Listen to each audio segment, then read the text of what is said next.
நம்ம உடலுக்குள்ளாக இருக்கக்கூடிய சக்கரங்கள்.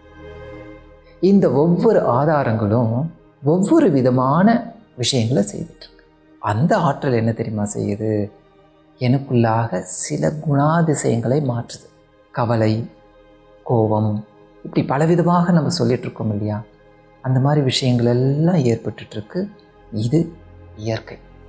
சின்ன சின்ன விஷயங்களுக்கெல்லாம் பயப்படக்கூடிய அளவுக்கு மன உறுதி குறைஞ்சி போயிடுது. நல்லா புரிஞ்சுக்கணும். உடலுக்குள்ளாக ஓடிட்டுருக்கக்கூடிய இந்த சுரப்பிகள், ஆதாரங்கள், இதை சரியாக இயங்க வைக்கணும். அறிவினால் நீ ஒவ்வொன்றையும் பார்க்க ஆரம்பிச்சிட்டோன்னா உன்னுடைய வாழ்க்கை எப்பொழுதுமே மகிழ்ச்சியாக இருக்கும். அந்த அறிவு கண்ணை தட்டி விடுவோம்.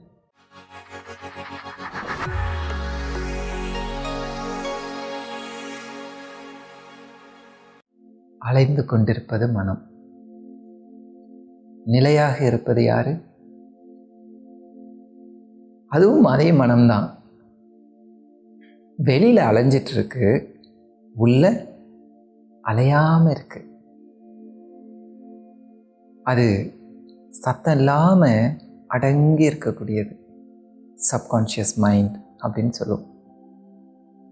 அடங்கி இருக்கக்கூடிய மனம் வெளியே வரும்போது அந்த நிலை அலையாக மாறுகிறது அப்படின்னு சொல்றாங்க வேதாத்ரி மகரிஷி. அப்ப இரண்டுமே எங்க இருக்கு? என்கிட்ட தானே இருக்கு.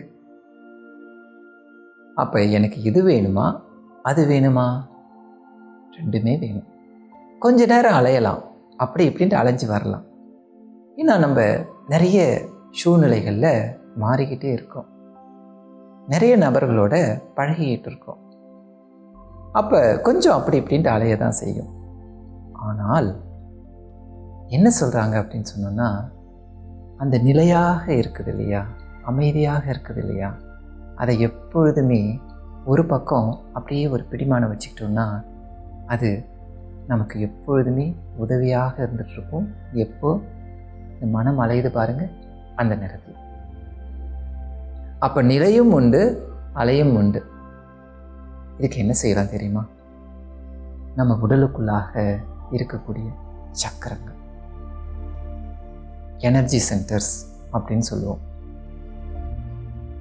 ஆதாரங்கள் அப்படின்னு சொல்லுவோம்.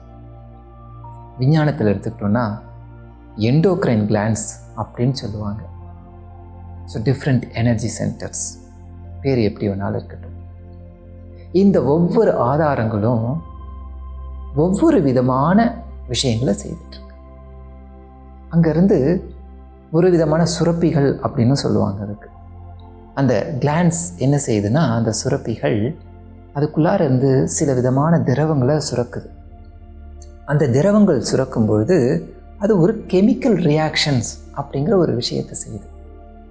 அந்த கெமிக்கல் ரியாக்ஷன்ஸ் என்ன செய்யுது? அது மனதை போயிட்டு மாற்றுது. எந்த ஒன்று எனக்குள்ளார ஓடிச்சுனாலும் அது மனதையும் தொடும். அப்போ அந்த மனதுக்குள்ளாக ஒரு விதமான ஆற்றலை உருவாக்கும். அந்த ஆற்றல் என்ன தெரியுமா செய்யுது? எனக்குள்ளாக சில குணாதிசயங்களை மாற்றுது. எமோஷன்ஸ் அப்படின்னு சொல்கிறோம் பாருங்கள். சந்தோஷமாகவும் இருக்கலாம், அதே நேரத்தில் சந்தோஷம் இல்லாமல் ஒரு கவலை, கோபம், இப்படி பலவிதமாக நம்ம சொல்லிகிட்ருக்கோம் இல்லையா? அந்த மாதிரி விஷயங்கள் எல்லாம் ஏற்பட்டுருக்கு. இது இயற்கை. நல்லா புரிஞ்சுக்கணும், இயற்கையான விஷயம் இது. அப்போ அந்த இயற்கையான விஷயத்தை இயற்கையாகவே நாம் நடக்க விட்டுட்டோன்னு சொன்னோம்னா நம்மளுடைய வாழ்க்கை மாறிடும். நல்லா புரிஞ்சுக்கணும். உடலுக்குள்ளாக ஓடிட்டுருக்கக்கூடிய இந்த சுரப்பிகள், ஆதாரங்கள், இதை சரியாக இயங்க வைக்கணும். அந்த ஆதாரங்கள் சரியாக இயங்கிச்சுன்னா எனக்கு ஆதரவு கிடைக்கும். அதுக்கு தான் அழகாக தமிழில் ஆதாரங்கள் அப்படின்னு பேர் வச்சுருக்காங்க. ஒவ்வொன்றிலிருந்து ஒவ்வொன்று மலரும், ஒரு விதமான குணங்கள் மலரும். இப்போ இந்த அநாகதம் அப்படின்னு சொன்னோம்னா அன்பு பிறக்கும், தைரியமாக இருக்கலாம் அப்படின்னு சொல்லுவாங்க. இன்றைக்கி வாழ்க்கையில் பார்த்தோன்னா தைரியம் இல்லாமல் நிறைய நம்ம பயந்து பயந்து வாழ்ந்துட்டுருக்கோம் தெரியுமா? சின்ன சின்ன விஷயங்களுக்கெல்லாம் பயப்படக்கூடிய அளவுக்கு மன உறுதி குறைஞ்சி போயிடுது. வேதாத்ரி மகர்ஷி அவங்க சொல்லக்கூடியது, நீ தியானம் என்ற ஒன்றை பழகினன்னு சொன்னால் மனோசக்தி கூடும் அப்படின்னு சொல்கிறாங்க. இது யாருக்கு வேண்டான்னு சொல்லுங்கள்? சின்ன வயசுலேருந்து நமக்கு என்னுடைய இறுதி காலம் வரைக்கும் இது வேணும். அப்போ என்ன செய்யலாம்? இந்த ஆதாரங்களை ஒவ்வொன்றையும் சிறப்பாக இயங்குவதற்கு தியானம் பழகுவோம், தியானிப்போம், தவம்னு சொல்லுவோம். தியானம் பழகணும் என்றால் என்ன ஆகும்? ஆதாரங்கள் அனைத்தும், எத்தனை ஆதாரங்கள் இருக்குது?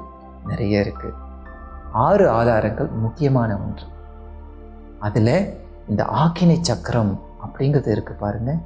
அது நெற்றிக்கண், ஞானக்கண், 3வது கண், பலவிதமான பேரை சொல்லுவோம். அறிவுக்கண், சரியான வார்த்தை எடுத்துக்கிட்டோன்னா அந்த ஞானக்கண், அறிவுக்கண்.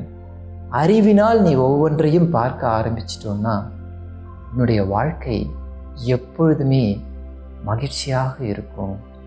அந்த அறிவு கண்ணை தட்டி விடணும், அது தூண்டி விடணும், அவ்வளவுதான். ஏன்னா அது எங்கேயோ இருந்து கொண்டு வந்து நாம் ஃபிக்ஸ் பண்ண வேண்டியதில்லை. இது என்கிட்டயே ஃபிக்ஸ்டு, ஆல்ரெடி ப்ரீ இன்ஸ்டால்டு. வரும்பொழுதே இந்த ஹார்ட்வேர் என்ன இருக்குது, உள்ளே வச்சு அனுப்பிச்சிருக்காங்க. என்ன தெரியுமா செய்யணும்? சுவிட்ச் ஆன் பண்ணணும். அது எனக்கு வேண்டிய போதெல்லாம் ஆன் பண்ணி விட்டோம்னாலே இயங்க ஆரம்பிச்சிடும். அதை தான் வேதாத்ரி மகர்ஷி அவங்க சொல்லக்கூடியது, தூண்டி விடுறது தான் வேணும். உங்களிடம் இருக்கும் அந்த சக்தியை தூண்டி விட வேண்டியது தான் இன்னொருத்தவங்களுடைய வேறு. அதுக்கு நாம் முயற்சிக்கணும். நாம் முயற்சித்தோம்னா கண்டிப்பாக அது தூண்டப்படும். என்னுடைய அறிவுக்கண் விளங்கும். அறிவினால் உலகினை பார்ப்போம். அறிவினால் அத்தனை அன்பர்களோடும் பழகுவோம். அறிவே தெய்வம். அந்த தெய்வம்தான் என்னோடையும் உண்டு, அனைவரோடும் உண்டு. இந்த உலகத்தையே இணைத்துவிடும். வாழ்க்கை இனிமையாகவும் மகிழ்ச்சியாகவும் அமையும். வாழ்க வையகம்.